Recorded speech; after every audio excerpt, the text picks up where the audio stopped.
All right, y'all. I got to take a moment to tell you how much I really appreciated Steve Sarkisian's play calling against Alabama. He's one of my favorite offensive coaches, and he did a really good job against Alabama, and I feel like people aren't talking about that enough. So the first thing I'm going to show you right here in the first quarter, third and goal, 4 minutes, 51 seconds left in the game. Sarkisian has this play on the goal line where he throws a pivot route, or, Quinn Ewers throws a pivot route to number one. On this play, as you can see, he has a wide receiver on that left side, two wide receivers, number one and then I think number 19, who's like closer to the line of scrimmage. That's intentional. He's trying to isolate the Alabama cornerback. In this particular case, it's McKinstry and man-to-man coverage, but it's really hard to cover a pivot route like this because the receiver runs forward, cuts in, and then immediately darts back, and he's headed toward the left pylon. McKinstry has to adjust for both of those slight movements before the movement to the pylon, and so naturally this creates just enough space on the goal line, and it should have been a touchdown. The receiver should have caught it. So in this case, you run this type of play on a very short area because all you need is to break the plane of the end zone. In the middle of the field, this play gets maybe like 4 or 5 yards, maybe, but that's all you need in the red zone. Excellent play call to put his quarterback in position to make an easy throw, and the receiver should have caught it. So just a great example of play calling in the red zone by Steve Sarkisian. So now I want to go to another play. This is actually a wide receiver pass that Sarkisian calls in the second quarter, early on, like 13 minutes, 44 seconds, or something like that.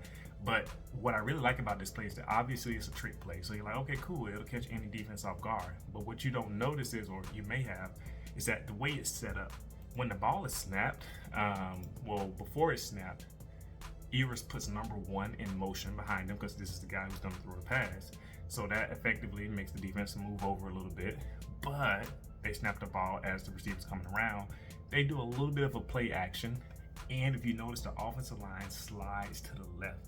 So this looks like the quarterback is about to hand the ball off to the running back, and the offensive line is sliding left to run block. So for all intents and purposes, this looks like a running play.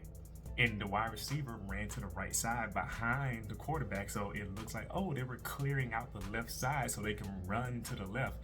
All the while, the whole time, Quinn Ewers is about to throw the ball to number one behind the line of scrimmage, and he launches the ball down the field. And of course, Terrion Arnold is in one-on-one coverage, and Terrion Arnold holds to not give up the big play. The only person who caught on to what was going on was Malachi Moore, but he couldn't stop wide receiver one from getting the ball in time. I also think that, I was about to say I think that number 5 wasn't going to catch that pass if Terrion Arnold didn't hold him, but I think he was going to catch it anyway, so probably a good play by Terrion to hold him. So let's go to the next route. This one's really fun for me. So this one I really like because it's in the second quarter as well, about 9 minutes and 9 seconds left in the game. In the second quarter, shotgun for Quinn Ewers. Alabama is playing like they're up on them as if they're playing man, but it's more like a pattern match concept. But Texas has one wide receiver out to the far left, and they have 3 wide receivers in a trips formation to the right side of the line of scrimmage. And if you notice, Alabama wants to play man here, or pattern match zone, which is basically if a wide receiver enters your zone, you start covering that guy. But notice that Sarkisian knows this type of concept very well from Nick Saban. So he's calling a play that stresses that formation, that stresses that want to do pattern coverage.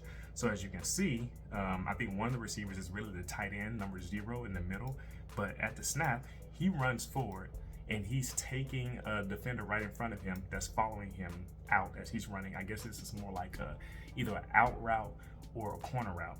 And then the wide receiver closest to really on the outside of that trips formation to the farthest right, runs a drag route underneath. So he's kind of free a little bit. And then the last receiver, the one who is in the middle toward the back, or the left side toward the back, runs forward and does a dig route in the middle of the defense. But if you notice, he kind of sneaks to the right a little bit, right underneath the tight end. And the Alabama defense, pattern match does not pick this up correctly. Now, if they did a pattern match right, they all would have passed off to the right guy and started covering. But if you've noticed, 2 Alabama defenders end up letting The tight end number 0 ran by. The safety who was on top ends up going for the drag route underneath. And those two defenders, the one who let number 0 pass by him first and let the wide receiver come by, they both end up just playing regular zones, letting the guy behind them pass on. I'm assuming they thought the safety was going to stay back to pick up the tight end or that wide receiver. But even if that's the case, one of them still should have continued to follow the wide receiver who was running the dig route underneath the tight end. But Sarkisian called this play in a way. So basically, if you think about what's going on here, he called the tight end to run a bit of out route, had the wide receiver come in underneath him and run a dig route. So as you can see, you got receivers doing this. And the defenders are supposed to wait till the guy get into their zone and follow them. And they don't. And that's what messed up this play here. And Sarkisian knows that the Alabama defense will do that type of thing if they're not disciplined. And he took advantage of the fact that there's some young guys on this defense and the play call is trying to make a pattern match defense get confused. And he did. So let's go to another one of the plays. Yeah, I like what Sarkisian does here because this is just so fun to watch. This is like a chess match. You like to see defenders, like how they adjust or how they try to adjust to what the offense is doing to them. So the next play. This is probably my favorite play that Sark drew up. This is actually early in the fourth quarter. Alabama just took the lead and then Sark's trying to call them back. So it's 16-13 Alabama.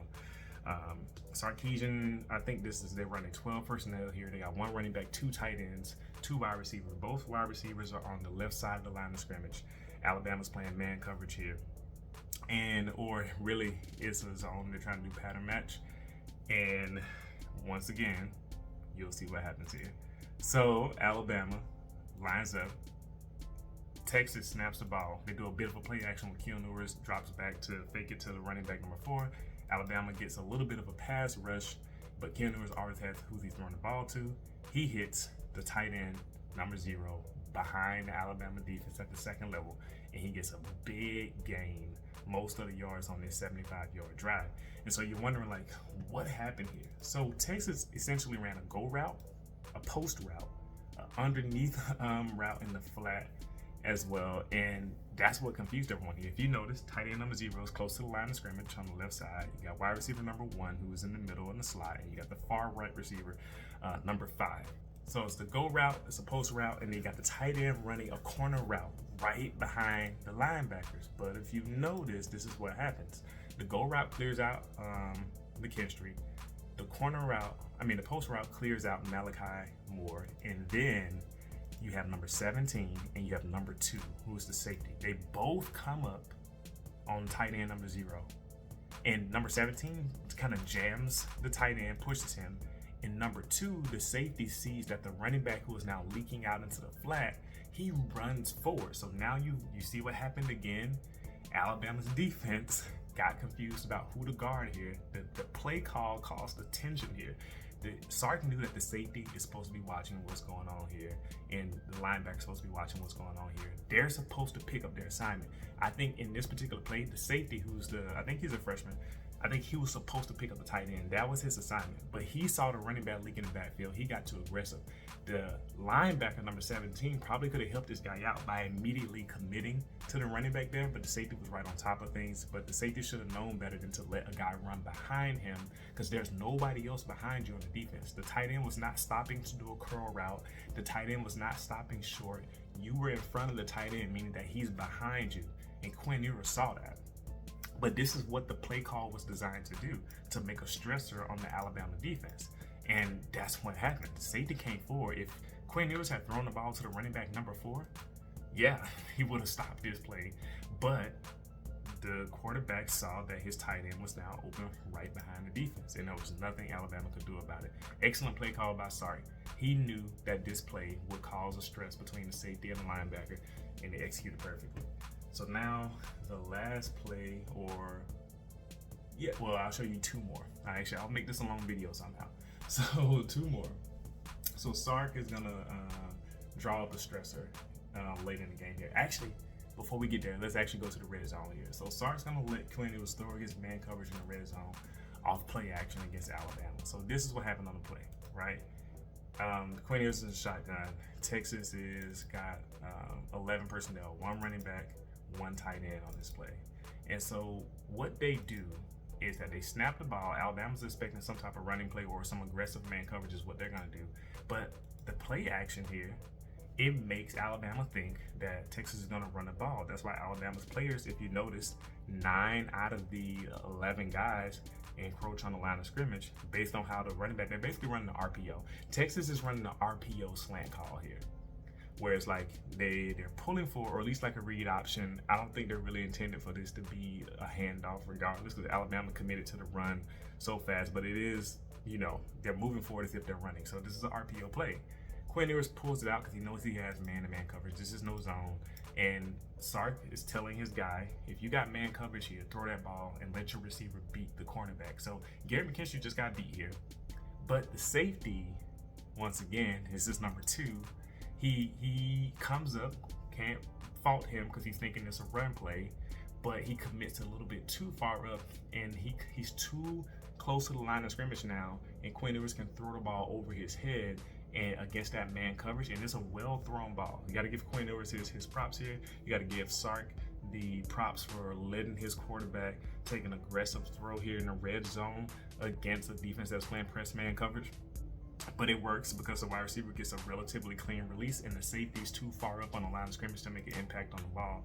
Excellent play, good touchdown, well thought out RPO slant in the red zone against a defense that is trying to ensure that the Texas offense does not score here. So Alabama has stopped Texas in the red zone a lot this game. So they're pretty confident, they're feeling aggressive, they're trying to make sure that Texas doesn't advance and get any momentum to get a touchdown.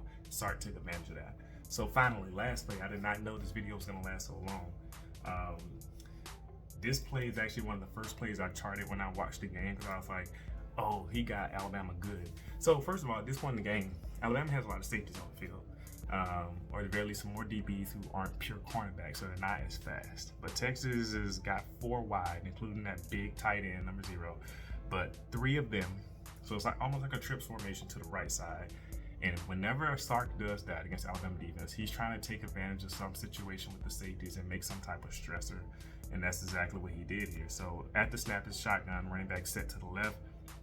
They run 3 wide receivers basically on that side. The tight end number 0 runs a quick out route to the right side.